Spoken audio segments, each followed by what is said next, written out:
Hello à tous, salut Alexis, Bonjour Flavien. tu vas bien? Écoute, hein, très très bien. Ravi de recommencer cette rentrée avec toi, avec un ancien de Faro. Je vois que René est déjà là. Ouais, Est-ce que vous nous entendez bien déjà peut-être? Si René, tu peux nous le confirmer, histoire qu'on soit pas en train de parler dans le vide, ce qui serait dommage pendant 45 petites minutes. ouais, j'ai une trentaine de Voilà. personnes connectées, ça va vite, n'hésitez pas, on aime bien vous présenter sur le chat, nous dire un petit coucou, ou nous dire si le son est bon, etc. C'est toujours cool de savoir qui est-ce que l'on a, souvent c'est des noms en plus qui reviennent et que l'on connaît avec Alexis. Ouais. Ok, très bien. Bon, apparemment, on est bien entendu. Donc les plus courageux sont déjà là pour cette semaine de rentrée, j'imagine, pour beaucoup, semaine de reprise de l'activité. Donc Flavien, je te laisse introduire si tu veux. Carrément, avec plaisir, merci beaucoup Alexis.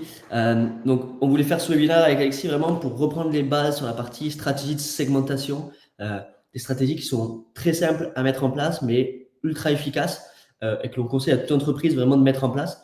On fait plein de webinaires différents, on essaie toujours d'essayer d'apporter un maximum de valeur sur le copywriting, etc. Mais en fait, la base d'une réussite d'une campagne de prospection, Alexis le sait encore mieux que moi, c'est la création d'une liste de prospects ultra qualifiés.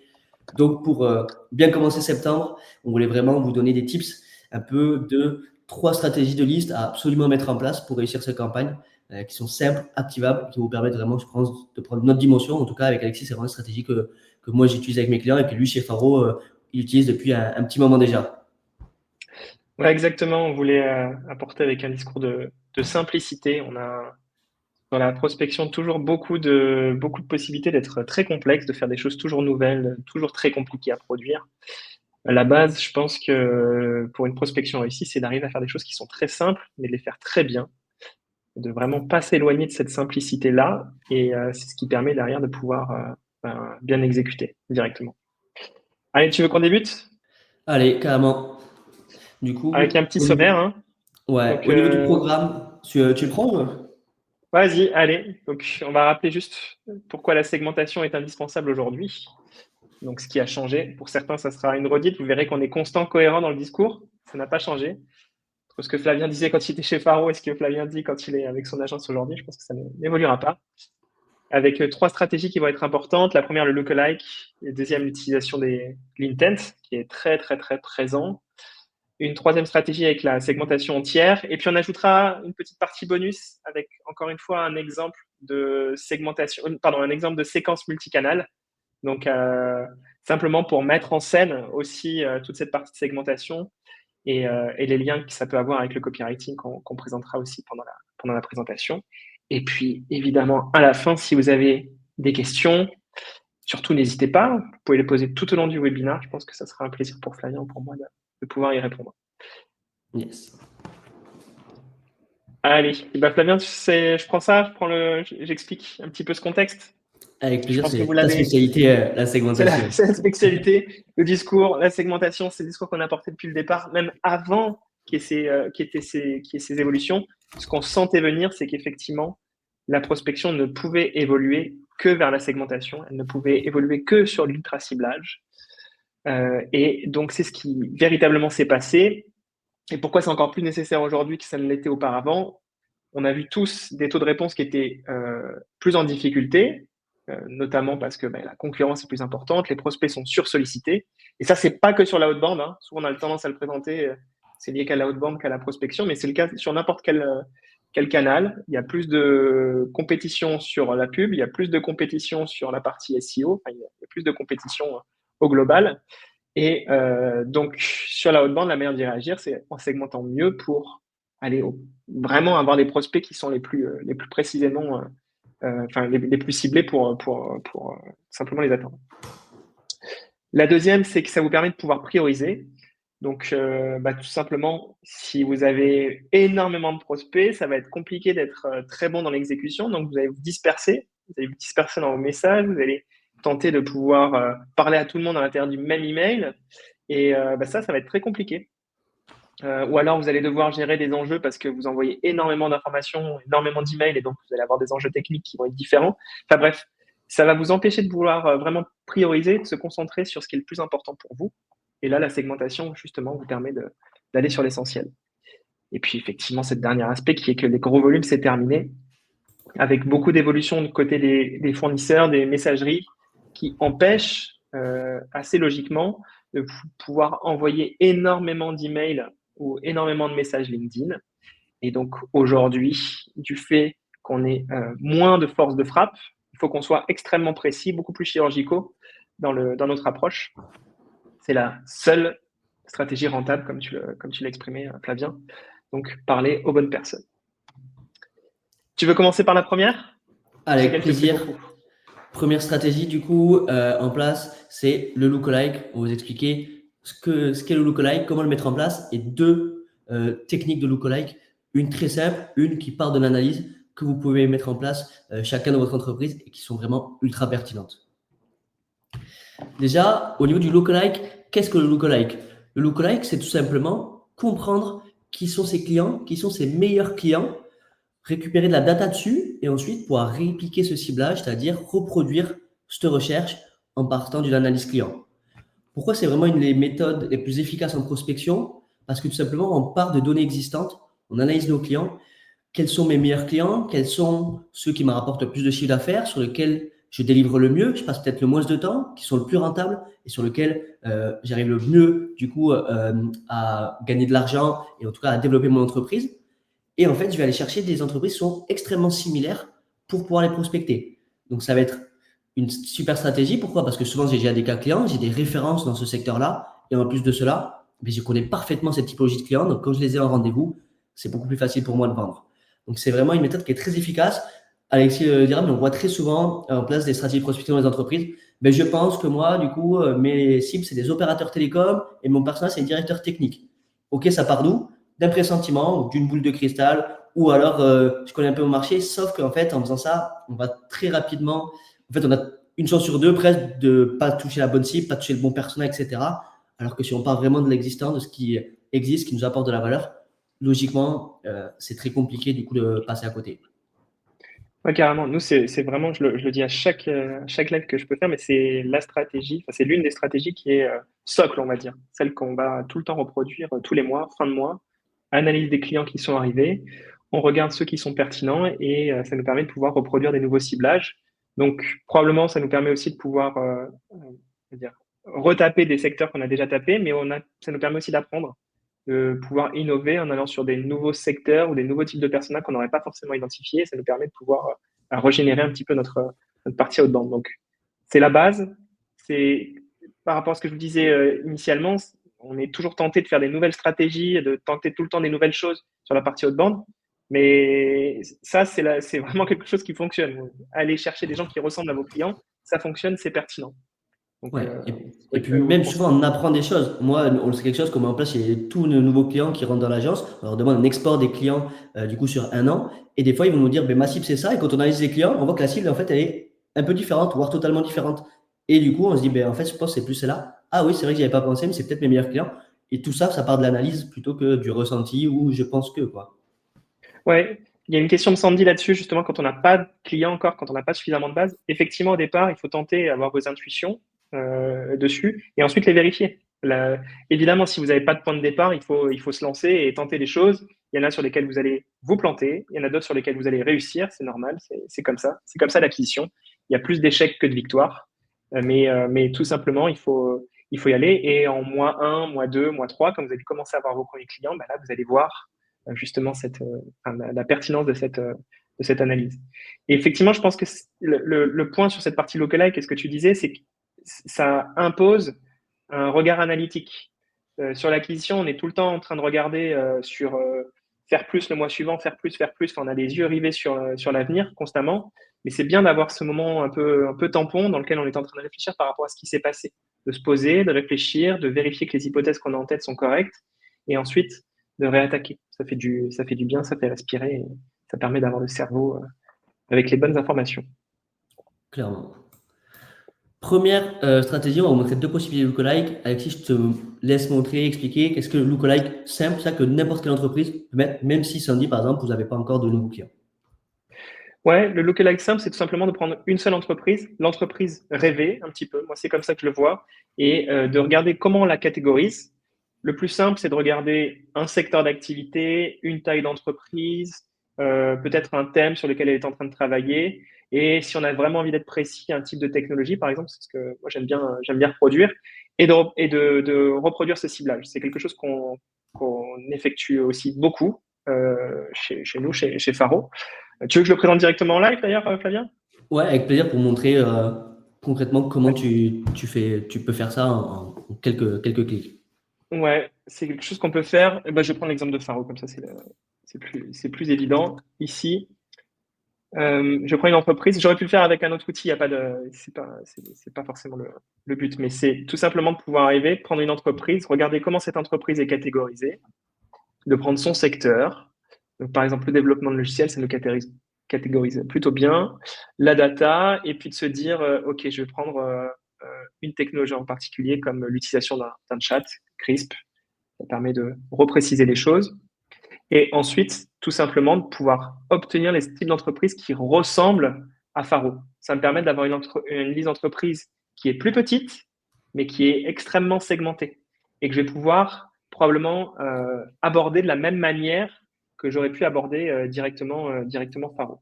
Ça, vous pouvez le faire justement pour répondre à la question de Sandy initialement. C'est quelque chose, vous pouvez vous dire ça, c'est le client que j'ai envie d'avoir. Donc, Faro, c'est le client que j'ai envie d'avoir, ou Payfit, c'est le client que j'ai envie d'avoir. Et je regarde Payfit, je regarde comment Payfit est catégorisé et je reproduis les choses. Parce que le lookalike, il y a toujours une dimension qui est compliquée parce qu'il y a énormément de critères qu'on peut prendre pour faire des lookalikes. Moi, ce que je pense être le plus pertinent sur les lookalikes, c'est la taille d'entreprise, le secteur, une technologie et un thème si vous voulez préciser. Ça, c'est suffisant. Mais chacun a sa propre définition toujours du lookalike. Dedans, je vous donne celle que nous, on utilise particulièrement.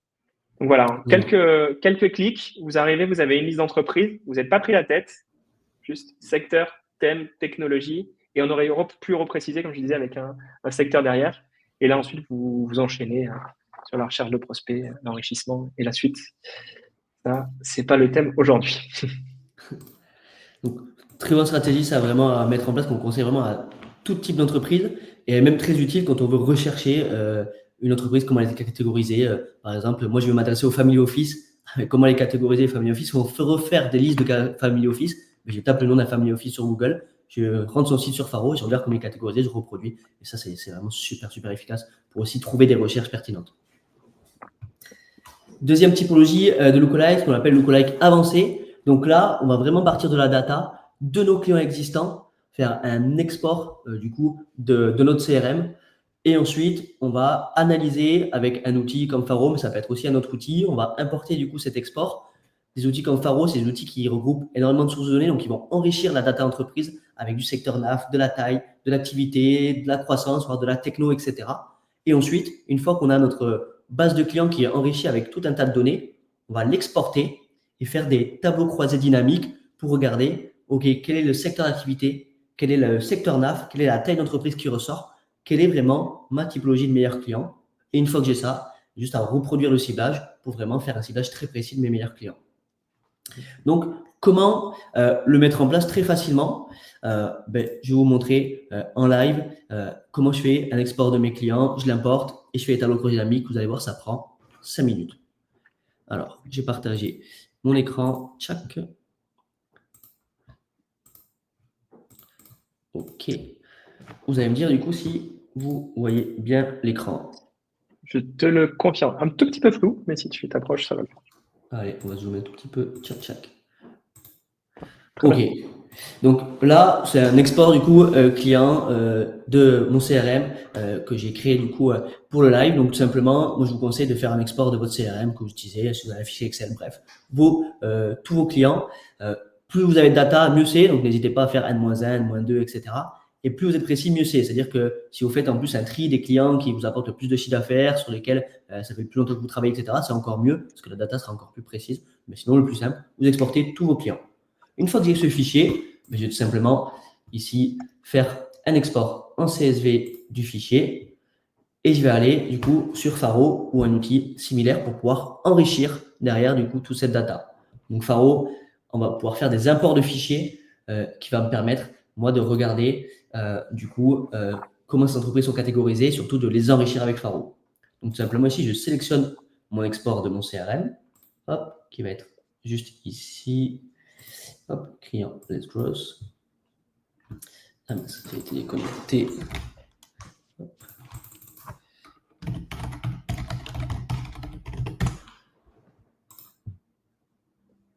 Hop. Tchac, on va se reconnecter, c'est bon. On voit que c'est du direct. Ouais, c'est ça. Je pense que je n'avais pas utilisé depuis 10 minutes. Et... Hop. Connexion qui est un peu lente. Ah, dis donc. Mais... Hop, c'est bon, parfait. Excuse-moi pour le... Du coup, on refait, tout simplement, je vais sur la partie import du fichier de Faro. Hop, je vais importer du coup mon fichier. Et là, Faro va automatiquement reconnaître mes colonnes, du coup, nom d'entreprise, site web. Je fais matcher, du coup, nom d'entreprise et site web. Je valide. Et Faro va me faire un import, du coup, de ce fichier-là et va me l'enrichir. Donc, si je regarde, du coup, à quoi va ressembler cet enrichissement, ça se fait en quelques secondes. Donc, Faro va récupérer, du coup, toutes les entreprises et me l'enrichir avec tout un tas de data. Donc, moi, je vais tout simplement ici sélectionner ces entreprises, les rajouter du coup dans une liste que j'ai déjà créée et ensuite exporter du coup cette liste pour pouvoir l'analyser et voir ce qui ressort de mes clients. Donc là, je fais tout simplement un export en CSV juste ici et là, je vais avoir du coup une liste comme ceci qui est enrichie du coup par Faro avec tout un tas de data comme vous pouvez le voir, tout ce qui va être SIRET de l'entreprise, secteur NAF, activité, année de création, croissance, effectif, etc. Et c'est ça vraiment qui va me servir à faire une analyse. Donc tout simplement, une fois que j'ai ça, très simple, je sélectionne, je fais insérer un tableau croisé dynamique et ensuite, je vais pouvoir regarder qu'est-ce qui va ressortir. Donc là, les choses les plus simples, je vais regarder du coup les tailles d'entreprise qui ressortent. Donc là, on voit que j'ai plusieurs tailles d'entreprise, mais j'ai beaucoup d'entreprises de 500 à 1000 salariés qui vont ressortir. J'en ai 11 et ensuite de 250 à 500 salariés. Au niveau des activités, je vois que ça va être la programmation informatique, l'édition de logiciels, tout ce qui va être activités de sièges sociaux ou conseils pour les affaires qui vont ressortir. Donc, c'est vraiment mes 4 catégories du coup qui représentent le plus de clients. Et je vais même pouvoir le faire avec les secteurs NAF. Donc, je vois que le développement de logiciels, c'est le secteur NAF qui vraiment prédomine là-dessus, avec les services financiers, etc. Donc, si je devais résumer, mes meilleurs clients, c'est quoi? C'est des entreprises de 500 à 1000 salariés du développement de logiciels. Donc, ensuite, je peux retourner dans Faro et faire tout simplement, du coup, la recherche. Donc, développement de logiciel de 500 à 1000 salariés. Hop. Et là, en même pas 5 minutes, j'ai 48 entreprises qui sont pile ma typologie de clients, qui sont mon cœur de cible sur ceux que j'apporte le plus de valeur. Donc, Et si vous, même pour préciser ce type de recherche maintenant, si vous n'êtes pas ultra à l'aise avec l'analyse dans Excel ou dans Google Sheet, vous pouvez même prendre un export que vous auriez fait d'un outil, donc Faro ou un autre, l'insérer dans un outil comme ChatGPT par exemple, dedans, et le guider pour vous aider à l'analyse. Est-ce que tu peux considérer dans ce fichier-là, regarder s'il y a des critères, s'il y a des secteurs qui sont particulièrement représentés dedans, ou est-ce qu'il y a des tailles d'entreprise qui sont particulièrement représentées? Et ça peut vous aider à l'analyse sans avoir la complexité technique, la dextérité qu'il faut pour faire un tout petit peu d'analyse sur Excel ou sur Google Sheets. C'est à disposition maintenant, il n'y a plus il y a plus d'excuses, on va dire. Il y a plus besoin de maîtriser les fameux tableaux croisés dynamiques pour arriver à avoir une petite analyse maintenant. Donc voilà. clairement, c'est vrai que ça fait encore plus simple ton process d'ailleurs. C'est ce qu'on fait de plus en plus de notre côté. Ce que la personne d'équipe qui s'appelle Emer fait et qui analyse en fonction des données présentes dans le fichier avec ChatGPT. Du coup, maintenant qu'on a vu un peu le best-seller qui est le lookalike, on va regarder un peu l'expertise de Faro et même de toute personne qui fait la prospection un peu plus avancée, les intent data. Alexis, est-ce que tu peux nous rappeler un peu qu'est-ce que les intent data, à quoi ça sert? Exactement. Les intents, le but, c'est d'arriver à pouvoir déterminer un peu le bon moment pour parler à une entreprise ou à un client. C'est ça le but. C'est d'arriver à déterminer qu'il y a un événement en particulier qui va vous permettre de pouvoir plus légitimer votre approche maintenant qu'à un autre moment. Il y a un peu deux types d'intent data. Il y a des intents qui sont véritablement, il y a une intention de recherche très, très, très forte. Ça, c'est souvent ce qu'on peut catégoriser par quelqu'un qui a commenté un post LinkedIn, qui vient liker quelque chose, même si le like n'est pas forcément aussi intentionnel que le commentaire. Dedans, quelqu'un qui a consulté un article, qui a consulté un site web, consulter des pages spécifiques d'un site web. Là, on est vraiment sur des critères d'intention. Et puis ensuite, il y a des critères d'intention qui sont d'un niveau un tout petit peu plus modéré, mais qui sont des critères qui permettent de dire que l'entreprise vit un moment particulier ou correspond à quelque chose qui est très caractérisé. Là, on va plutôt regarder les notions qui sont liées au recrutement, aux technologies dedans, voire sur la croissance.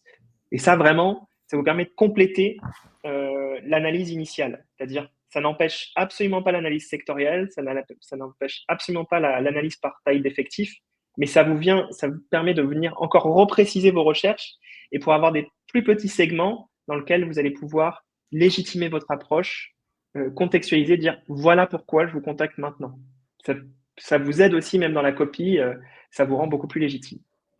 Clairement. Et pour rendre vraiment ça concret, avec Alexis, on a pris 6 intents, qui sont 6 de ceux qu'on utilise le plus, en tout cas qui sont vraiment très utilisés, vous montrer comment les récupérer, avec quel outil, comment le faire très facilement, vous montrer quels sont les usages ou les services ou le type d'entreprise pour lesquels elles correspondent le mieux, et même un exemple de copywriting à chaque fois pour mettre en pratique et vous dire en fait pourquoi on fait cet intent et à quoi il nous sert derrière.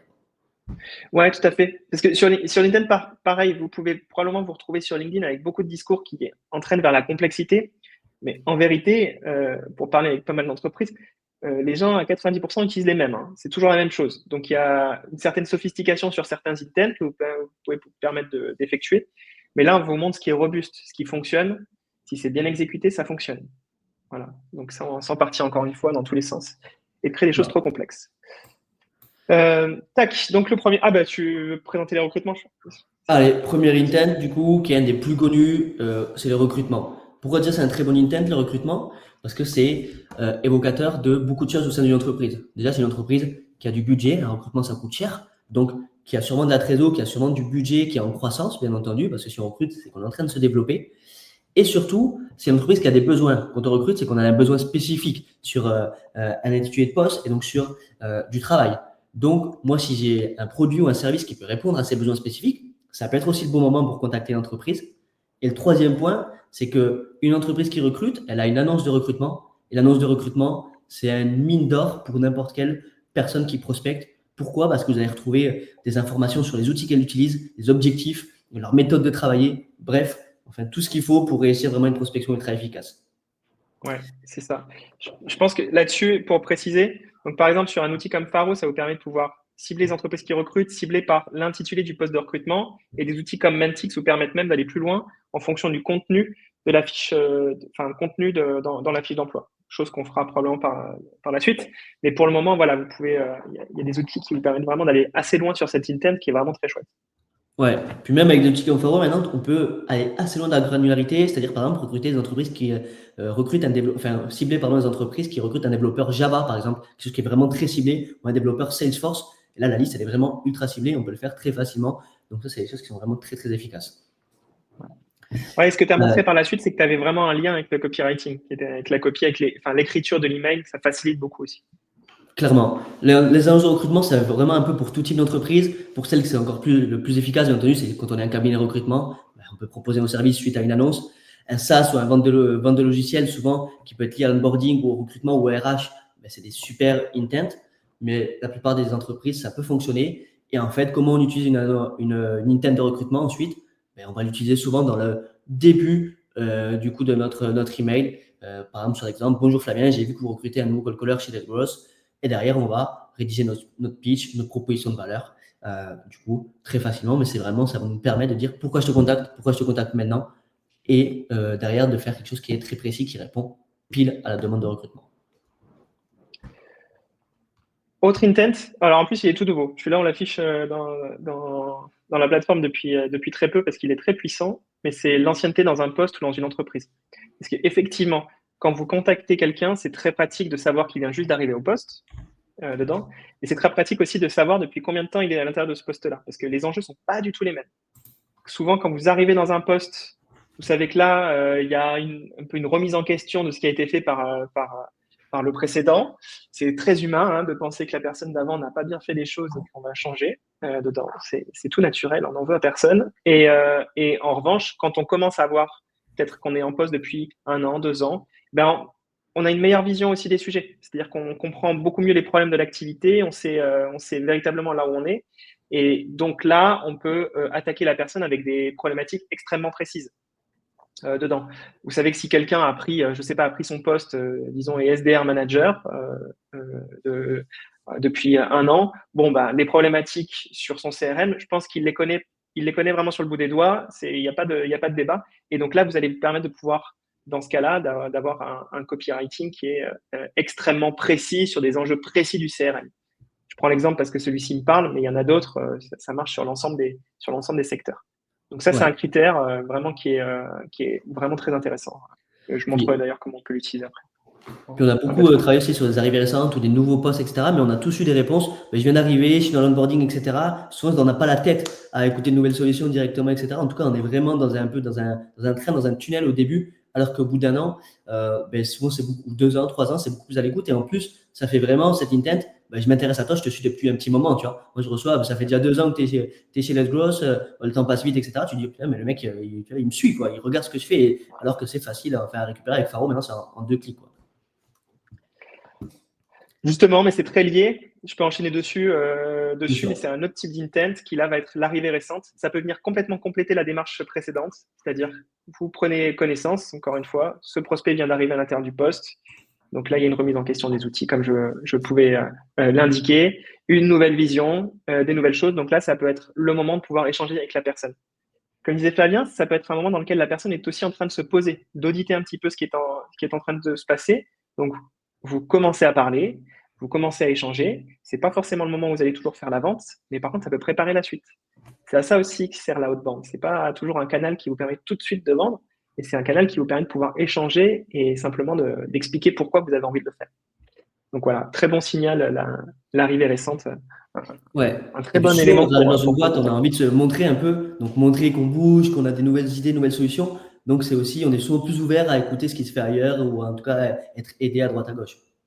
Ouais, c'est des notions qui fonctionnent bien. Par exemple, les emails qui sont liés à l'arrivée récente, ça peut très bien être lié dans votre copie avec des choses qui sont liées aux objectifs. Parce que la personne vient d'arriver, vient d'être en poste, et donc forcément, on lui a indiqué un ensemble de résultats à atteindre. Et donc, vous pouvez jouer beaucoup là-dessus dedans. Donc, montrer beaucoup plus de résultats, montrer ce que vos produits, ce que vos services permettent d'atteindre directement avec des exemples, des témoignages. Ça fonctionne plutôt bien sur ce cas-là. Tu veux parler de la technologie ? Avec plaisir, qu'on a beaucoup utilisé, qu'on utilise encore beaucoup, du coup, les technologies qu'utilisent les entreprises. Les technologies, ça va être super intéressant parce que ça va en dire long sur les process d'une entreprise, là où elle en est au niveau stack, là où elle en est aussi au niveau objectif, etc. Et aussi sa stratégie. Par exemple, une entreprise qui utilise HubSpot, souvent, elle va être beaucoup plus une stratégie marketing développée qu'une entreprise qui va être utilisée par Drive, va peut-être beaucoup plus être développée sales, vraiment cycle de vente court, etc., relance prospect. Bref, on apprend plein de choses via les technologies d'une entreprise. Donc, c'est vraiment super pertinent.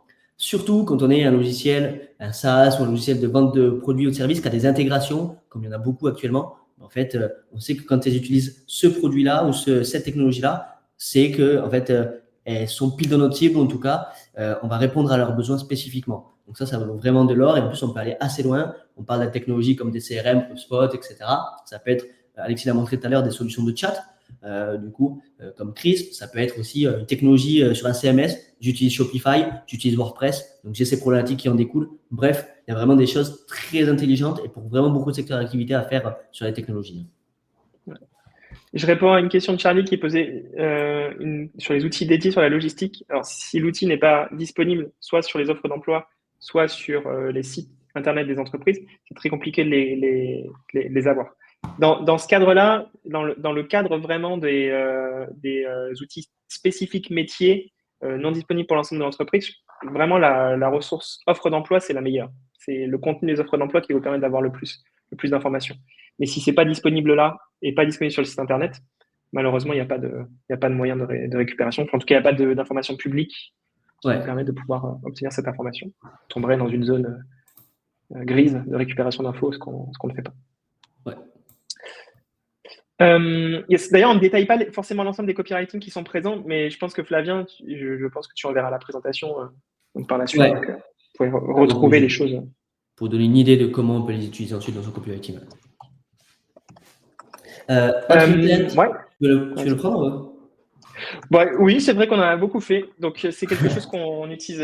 Ça, vraiment, pareil, ça, c'est le socle. Ça fait partie des socles qu'on a utilisés chez nous, dedans, sur lesquels on a beaucoup regardé les posts qui étaient commentés sur nos thèmes de prospection, et ensuite de pouvoir récupérer l'information et les contacter.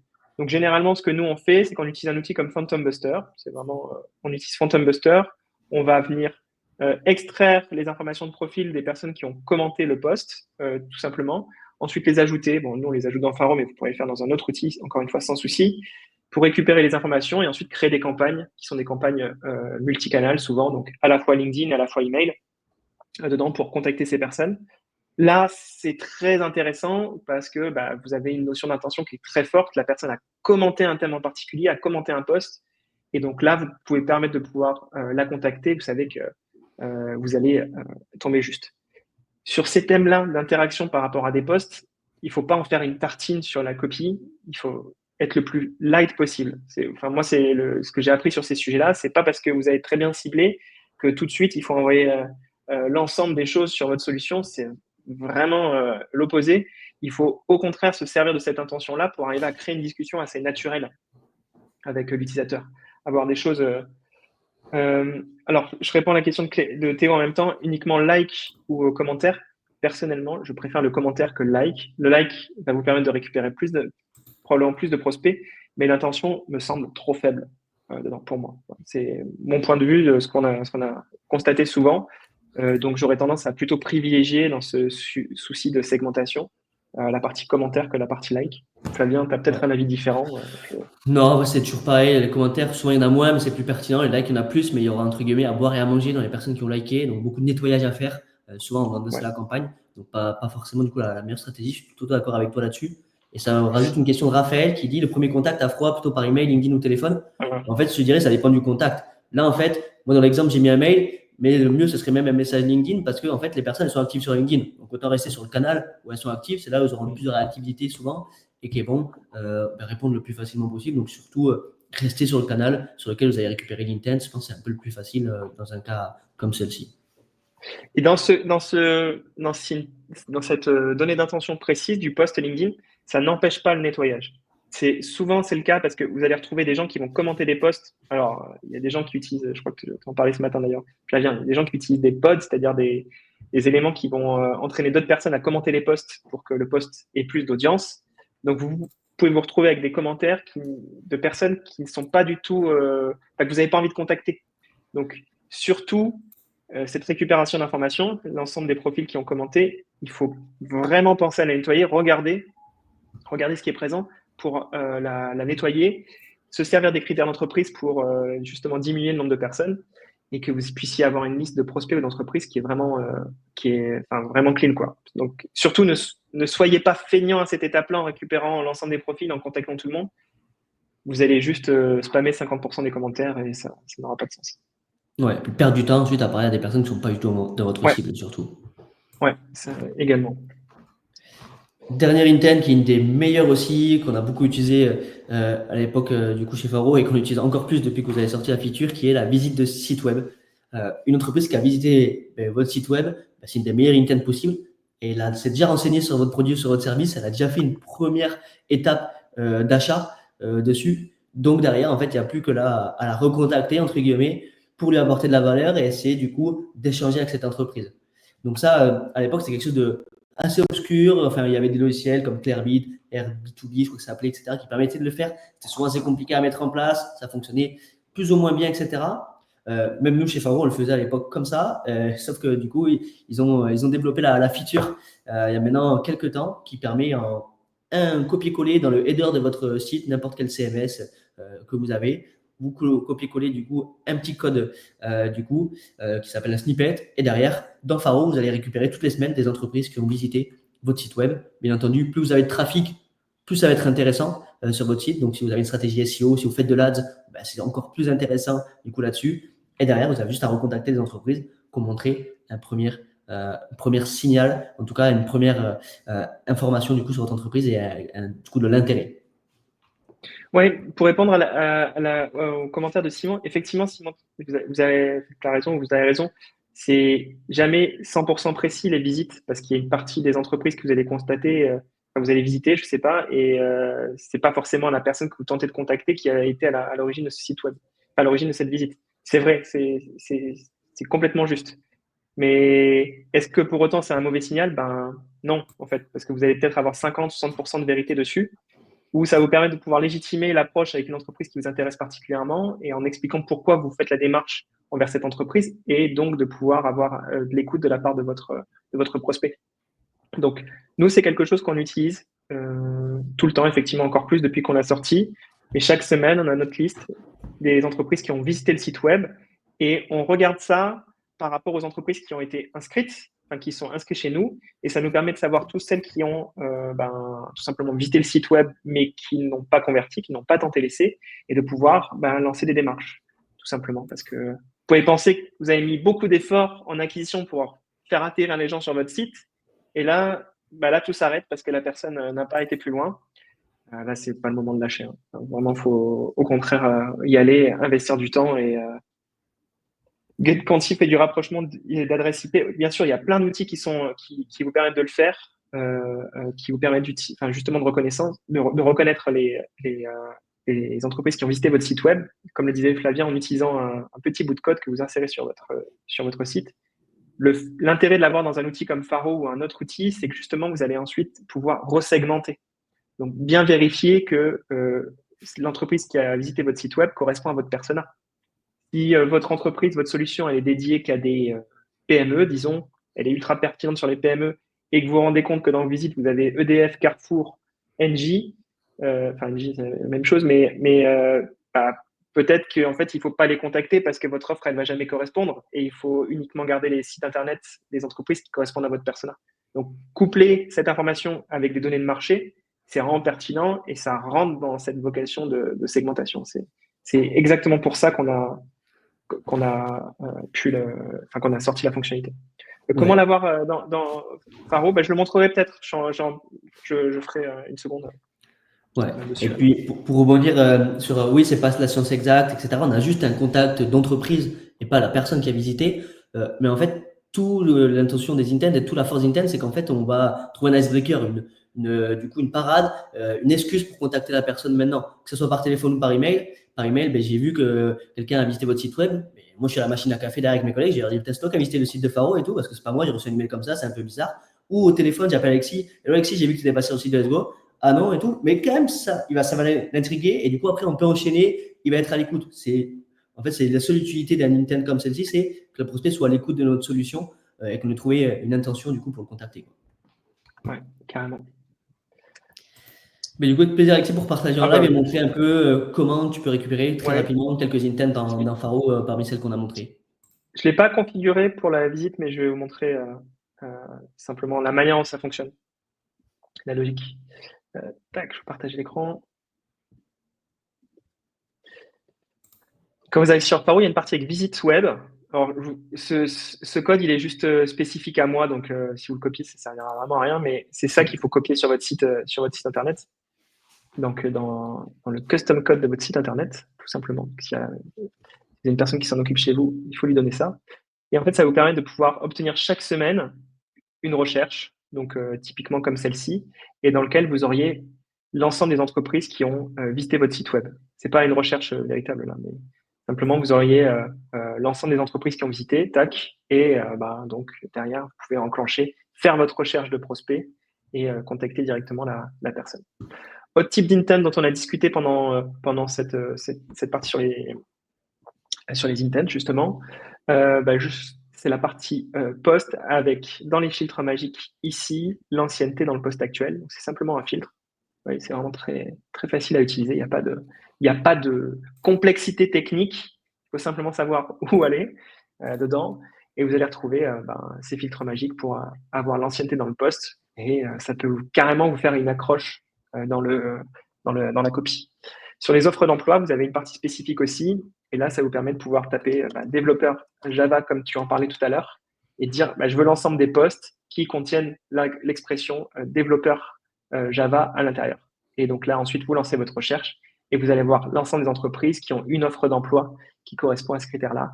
Et derrière, enclencher de nouveau la recherche de prospects, l'enrichissement, toutes les étapes que vous pouvez faire à l'intérieur de Faro, tout simplement. Ouais. Je détaille pas Moi, ce que j'aime plus, beaucoup, mais voilà, à part l'interaction LinkedIn, à peu près tous les signaux dont on a discuté, c'est présent avec Faro. Moi, ce que j'aime beaucoup, en fait, c'est la simplicité aussi pour aller chercher des intents compliqués. C'est-à-dire qu'on voit souvent, comme tu as dit, Alexis, des scénarios avec des mails connectés dans tous les sens, etc., pour aller chercher un intent. Or, la problématique, c'est qu'en fait, on va prendre 3 à 4 heures à créer une liste. En fait, on l'envoie et ça fonctionne pas du tout. Ça va pas fonctionner.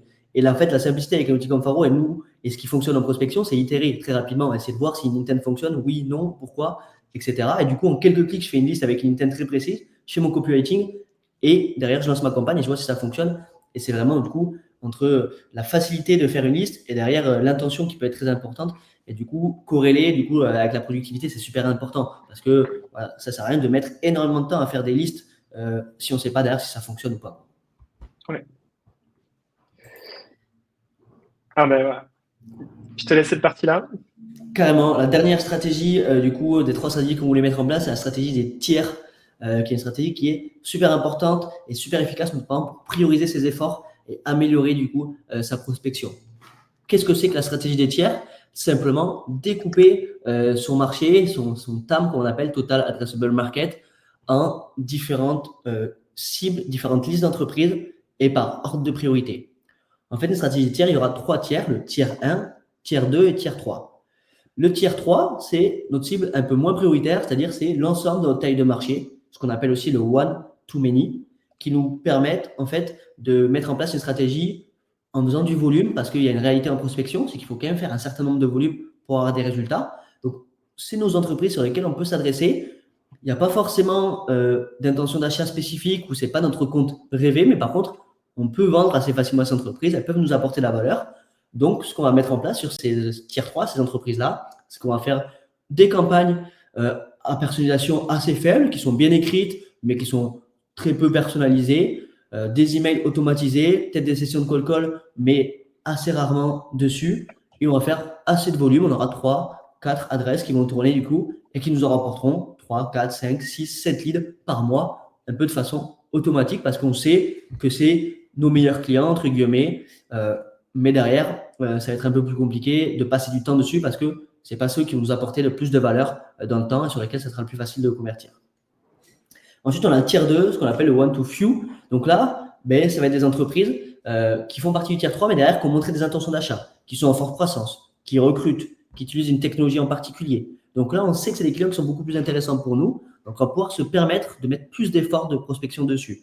Donc, c'est des segments, on va faire des volumes qui sont beaucoup moins élevés, par exemple des listes de 100, 150, 200 prospects, et on va personnaliser de façon un peu plus poussée. C'est-à-dire, comme on le montrait dans les copywriting, avec Anyintent, j'ai vu que tu utilises HubSpot, on va mettre du contenu qui est spécifique, par exemple aux utilisateurs d'HubSpot, un témoignage d'entreprise qui utilise HubSpot et sur lesquels on a aidé. Bref, faire du contenu qu'on appelle vraiment semi-personnalisé, même personnalisé, via une intention d'achat.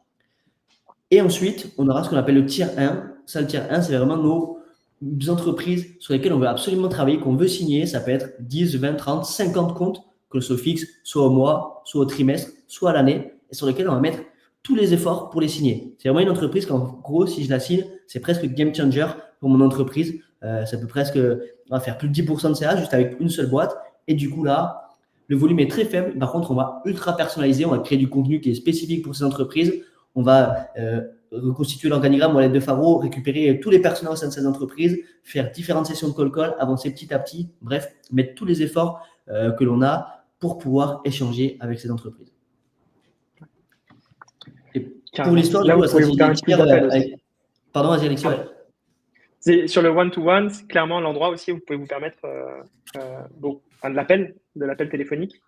Vraiment parce que c'est consommateur en termes de temps pour une équipe commerciale, les appels. Et là, comme ces comptes sont stratégiques, qui sont très importants pour vous, c'est clairement des choses sur lesquelles vous pouvez vous permettre de passer du temps, vraiment beaucoup, de personnaliser, comme tu disais, Flavien, pour être. Parce que c'est les comptes qui correspondent le plus à votre stratégie, tout simplement. Clairement. Très bien. Vas-y. Ouais. Ouais, très rapidement, sans vous enverrai la slide, mais la méthode des tiers, comment on la met en place, on vous montrera très rapidement. Mais en gros, je vais regrouper les infos de base sur mon TAM. C'est-à-dire, par exemple, moi, j'ai fait mon analyse lookalike, j'ai vu que c'était les entreprises de développement logiciel de 500 à 1000 salariés qui sont ma taille de marché adressable, les entreprises sur lesquelles je peux adresser. Ça, c'est mon tier 3. Une fois que j'ai fait ça, mais je vais consolider, créer mon tier 2 avec du coup ces entreprises-là de logiciels de 500 à 1000 salariés, mais qui sont en forte croissance et qui ont un HubSpot. Donc, mon tier 2. Et derrière, mon tier 1, au sein de ces entreprises-là, je vais en sélectionner 10 sur lesquels je vais absolument travailler, qui sont vraiment mes clients idéaux et qui est mon tier 1. Et plus je vais loin dans le tiers, plus je vais aller chercher de la data intéressante. C'est-à-dire sur le tier 1, je peux presque regarder à la main les différentes technologies qu'elles utilisent, s'il y en a qui publient sur LinkedIn, etc. Bref, avoir un maximum d'informations et un maximum de sources de données pour être le plus pertinent possible. Ouais, sur le terrain, il ne faut pas avoir peur de faire des choses qui ne sont pas possibles de mettre à l'échelle, en fait. Et c'est pas grave, vous avez le droit, hein. Le but à la fin, c'est d'arriver à vendre, hein. Donc à faire en sorte que votre entreprise puisse être achetée, consommée par d'autres utilisateurs. Donc surtout, ne vous dites pas mince, je suis en train de tout regarder à la main, c'est pas grave. Enfin, je fais pas bien. Non, non, faut pas avoir peur. Sur là-dessus, vous pouvez perdre du temps, il n'y a aucun souci. Clairement. Et ça, je vous montrerai, mais en gros, pour montrer du coup comment je mets en place la stratégie des tiers. Donc, le tiers 3, le one-to-many, on met des séquences automatisées, du cold email avec du volume, avec un copywriting qui est assez simple. One-to-few, on va du coup faire des séquences ciblées par segment, par technologie, par intent data, donc avec des séquences qui sont beaucoup plus poussées. Et le one-to-one, le tiers 1, c'est presque du perso. Je vais faire des vidéos, des vocaux, un email presque écrit à la main pour pouvoir vraiment attirer l'attention de ces comptes et échanger avec eux. Yes. Alors, je reprends, bah, ça fait le lien avec une question qu'avait Raphaël tout à l'heure, il me semble. J'aime bien toujours présenter un petit peu un exemple de séquence. Parce qu'il y a toujours ce mythe un petit peu de qu'est-ce qu'on va faire avec ces données qu'on a pu segmenter. C'est le type de séquence que moi, j'aurais pu créer dedans. Je vais essayer de vous expliquer pourquoi je choisis cet ordre-là et puis les différents canaux qu'on peut utiliser. On l'a dit initialement, aujourd'hui, dépendre d'un seul canal, donc soit l'email, que LinkedIn ou que le téléphone, je pense que c'est plus forcément le plus cohérent. C'est bien de mêler les deux, au moins l'email et LinkedIn, la partie téléphone si vous avez la force de frappe pour le faire, forcément, dedans. Perso, j'aime bien commencer par un premier canal qui est celui de l'email, dans lequel je vais poser le contexte. Donc, j'ai ma segmentation initiale, j'ai vraiment ces informations-là. Ça me permet de poser le contexte de pourquoi je suis en train de contacter cette personne et d'arriver progressivement à la partie problématique.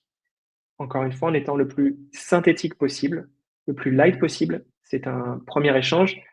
N'envoyez pas l'ensemble, enfin, de tout ce que vous pouvez faire en condensé en 350 mots. Ça passera pas, ça marche pas. Il faut être assez light, assez concis. Deuxième élément, rajouter justement une demande d'ajout le jour après l'envoi email ou un jour après. Enfin, après ça, c'est un petit peu à votre sauce. Nous, on le fait généralement le jour suivant. Réenchaîner 2 jours plus tard avec un deuxième email dans lequel là, vous allez attaquer sur une problématique qui est plus précise. Comme je disais tout à l'heure, vous pouvez peut-être avoir quelque chose d'assez général. Dans le cas de Faro, ce serait peut-être, nous, on arrive à créer des listes de prospects, à enrichir les éléments avec email, téléphone, envoyer des informations vers les CRM. Et puis, peut-être dans l'email 2, avoir quelque chose de plus précis qui est lié à une problématique CRM en particulier, parce que justement, on va se permettre d'aller repréciser les choses, d'avoir un angle différent.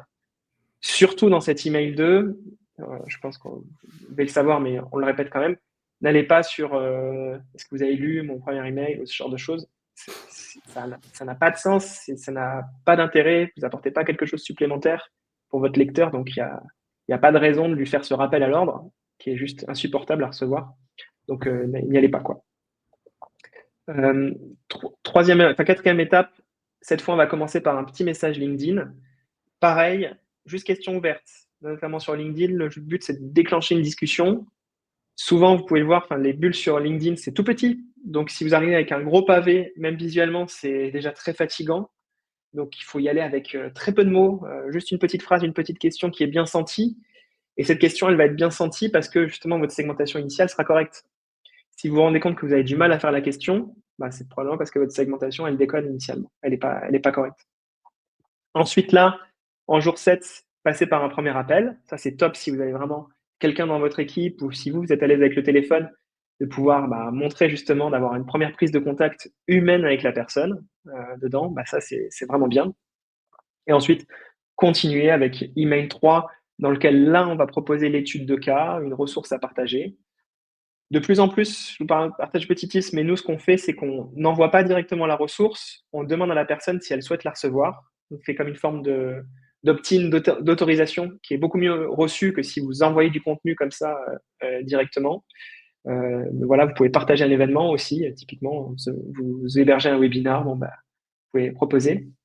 Et à peu près la même logique, mais ça peut être sur une ressource différente dedans. De nouveau, un message LinkedIn pour savoir si vous avez proposé un article.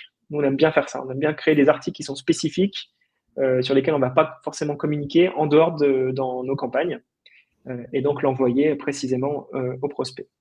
Et puis, dernier élément de cette campagne serait simplement un dernier appel. Là, le but, c'est aussi de montrer un peu de détermination. C'est quand même agréable aussi de savoir que votre commercial, c'est une forme de petit jeu, mais que le commercial a envie que vous le rejoigniez. Si c'est bien exécuté, ça fonctionne bien, ça montre vraiment votre détermination.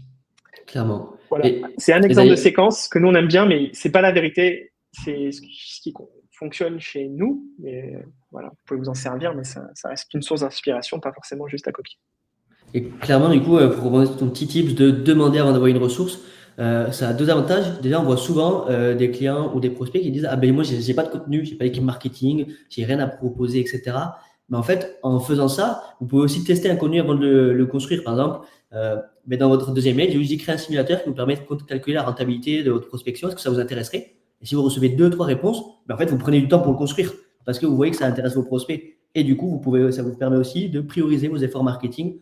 Est-ce que ce contenu-là, il intéresserait un prospect? Oui, non. Et pas forcément produire quelque chose qui va peut-être pas intéresser ou pas être lu. J'en profite, je vois une première question de Julien Hus, donc sur le code HTML. Donc Julien, non, parce que techniquement c'est pas possible. Si vous mettez le même code et que vous utilisez le même code dans différents sites de vos clients, la seule chose que vous allez avoir, c'est l'ensemble des entreprises qui ont visité au moins un de ces sites. Mais il n'y a pas de manière de pouvoir refiltrer entre les différents sites. Vous risquez d'avoir un niveau d'information qui sera un petit peu, qui sera pas top. Clairement. De toute façon, il y en avait pas mal de questions. On va pouvoir prendre Ouais. quelques minutes avec Alexis pour pouvoir les aborder tous, parce que c'est vrai qu'on avait vraiment pas mal de questions. On peut faire dans l'ordre. Est-ce que vous avez des techniques anti-no-show? Alors, je pense que ça va être sur la partie rendez-vous, même si c'est pas forcément le thème, mais c'est de faire des rappels, tout simplement. Je pense que ça diminue beaucoup. Aussi, l'autre chose, c'est de pas ouvrir votre calendrier trop longtemps à l'avance. Je pense que c'est la base, mais généralement, au-dessus de 15 jours, vous voyez que si une personne programme un rendez-vous, je sais pas, pendant 3 semaines, l'intention, en tout cas, elle est pas incroyable, quoi. Donc, ça n'a pas l'air d'être un sujet qui est ultra urgent pour lui. Donc, c'est quand même un élément qui vous montre qu'il va vous reléguer un petit peu plus loin plus tard. Donc, n'ouvrez pas votre calendrier sur une trop longue période. Vous pouvez faire juste sur 7-10 jours max. Je crois que c'est 10 jours pour nous qui est configuré dedans. Et configurer des relances. Des relances, des relances, des relances dedans. Voilà. Clairement. Je sais pas si toi, tu en as d'autres, mais Nous, c'est un gros sujet. On prend énormément de rendez-vous pour plein de clients tous les mois. Et donc, comme tu as dit, Alexis, s'il propose un créneau après 2 semaines, ne prenez pas le rendez-vous. Rappelez-le une fois dans 1 ou 2 semaines, ça ne servira à rien. C'est-à-dire que la personne n'est pas forcément intéressée. Et du coup, là, le taux de no-show, il explose. Vous avez plus d'une chance sur deux que ça soit un no-show. Et en effet, comme tu as dit, le plus simple, déjà de ne pas forcer les rendez-vous, être sûr avant de prendre les rendez-vous, parce que ça ne sert à rien de prendre des rendez-vous pour derrière bloquer un créneau où la personne ne viendra pas. Et sinon, du relance. Appel le début de semaine, le jour du rendez-vous, un petit SMS de rappel pour valider qui permet vraiment du coup d'assurer le no-show ou pareil, faire valider quand on envoie l'invitation en live avec la personne, du coup vérifier qu'il a bien dans son agenda. C'est des petites choses qui vous permettra d'améliorer le no-show. Il y a une question de Théo, enfin une remarque de Théo. Effectivement, HubSpot avait sorti cette étude qui indiquait qu'il y avait bien 7 points de contact, enfin beaucoup de contacts en tout cas, donc un prospect passe à l'achat. C'est vrai, et ça montre que la prospection, c'est un travail sur le long terme. C'est quelque chose sur lequel, moi, la mode, il y a beaucoup de résilience. Ça veut dire que même si votre segmentation est correcte, c'est pas forcément la première campagne non plus que vous allez forcément convertir les prospects. Donc, c'est juste une pierre de plus. Enfin, à chaque étape, à chaque contenu, chaque email, chaque appel, chaque message LinkedIn que vous allez faire, si vous faites si vous êtes pertinent, si que votre segmentation est correcte, et ben, vous faites progresser jusqu'à la vente. C'est vraiment un chemin qui peut être assez long pour certains, mais voilà, c'est jamais direct, effectivement, c'est bien de le rappeler. Clairement. Question de Perle. Donc, du coup, vous avez une communication in et income out. Donc, public, c'est ça. Ouais, bah, pour nous, c'est ça. En tout cas, c'est certains contenus qu'on va créer qui sont très spécifiques, donc qui n'ont pas forcément une portée SEO. On ne va pas chercher à être premier sur Google grâce à ce contenu-là. Mais en revanche, c'est un contenu qui va être, on espère en tout cas, le plus pertinent possible pour la cible qu'on va viser. On va être beaucoup plus précis. C'est des contenus aussi qui nous prennent plus de temps à construire, qui sont plus humains dedans, sur lesquels véritablement on essaie de faire comprendre, apprendre quelque chose à quelqu'un dedans. Donc voilà, donc ceux-là, on les envoie après accord. Et c'est bien, je trouve ça plus sain, personnellement. Ouais. On a une petite question d'Alain. J'ai posé cette question plus tôt. Pourquoi commencer par les mails et non LinkedIn? Là, il n'y a vraiment pas de chance absolue, Alain, là-dessus. Ça dépend de votre typologie d'audience, de la liste que vous avez fait, etc., des habitudes. Par exemple, si je vais cibler les maçons, il va falloir que je commence par le téléphone parce que par email et par LinkedIn, ils ne vont pas du tout répondre. S'ils ciblent des DRH, d'entreprises dev logiciels, peut-être qu'ils seront plus actifs sur LinkedIn. Il n'y a pas de sens exact. Il faut juste tester, vérifier ce qui fonctionne mieux et surtout, en fait, un canal ne sera pas forcément le plus pertinent sur deux cibles qui sont différentes. Donc, ça dépend de votre cible et des habitudes de vos prospects aussi. Peut-être qu'Alexis préfère LinkedIn, peut-être que moi, l'email. Pourtant, on travaille un peu dans les mêmes typologies d'entreprise. Donc, il y a vraiment plein de facteurs là-dessus. Et je rajouterai là-dessus que, en fait, l'email, si vous avez bien configuré les choses, vous allez atterrir dans la boîte de réception. Donc, il n'y a pas de barrière. Donc, le premier contact, la personne va voir votre nom et si vous êtes correct dans le sujet, va ouvrir votre email. Sur la partie LinkedIn, vous avez cette première barrière qui est le message, c'est un message d'invitation. Donc, on voit, nous, des meilleurs taux d'acceptation si on commence par un email, ensuite complété avec un message d'invitation, enfin, une demande d'invitation LinkedIn, parce qu'il y a un lien entre les deux. En fait, la personne sait. Et en plus, il n'y a pas de mensonge sur pourquoi on est en train de l'inviter. On sait qu'on va démarrer une discussion parce que le premier email explique un petit peu nos intentions. Donc voilà, c'est pour ça que moi, je privilégie cette approche-là. Clairement. Alain qui demande aussi si une rediffusion sera disponible. Oui, bien sûr, vous allez la recevoir par email et le webinaire sera aussi sur YouTube, sur notre chaîne de Let's Grow et ensuite sur la chaîne de Faro aussi. Donc, vous pourrez le revoir autant que vous voudrez. Et pareil, la presse, je la ferai parvenir par email à toutes les personnes qui ont participé pour que vous puissiez regarder ensuite tranquillement. Est-ce qu'il y a d'autres questions avec lesquelles on serait passé à côté? Ouais. Ok, d'autres questions, bien entendu. Si jamais il y a d'autres questions, si vous souhaitez tester Faro, que vous ne connaissez pas, vous pouvez tester pendant 15 jours, c'est ça Alexis, avec 100 crédits offerts pour pouvoir faire les premières listes. Ouais, sans crédit, vous pouvez enrichir vos prospects avec email.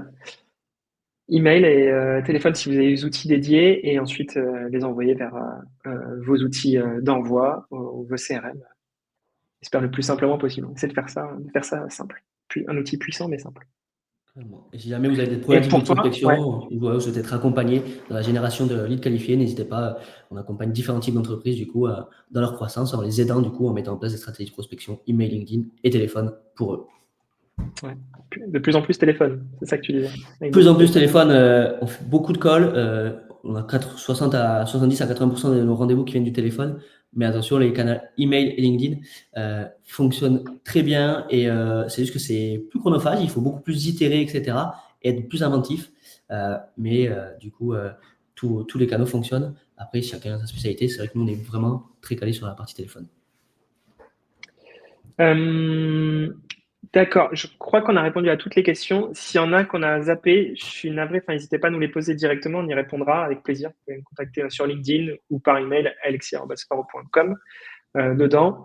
Si vous avez des questions pour Flavien, n'hésitez pas non plus, je pense que c'est pareil, il a mis son numéro de téléphone et le lien de Let's Grow, donc n'hésitez pas à le contacter. Personnellement, j'étais ravi, Flavien, ravi de ce nouveau contexte. Et puis à tous, moi je vous souhaite une très bonne rentrée, une excellente prospection. Donc c'est maintenant qu'il faut réattaquer. Et on espère que ça vous a intéressé. Il y a probablement des choses qui sont des redites pour certains, mais on voulait repasser par ces bases. Dedans, c'est toujours important de repasser par les bases et de ne pas juste aller vers la sophistication. Je le crois très profondément.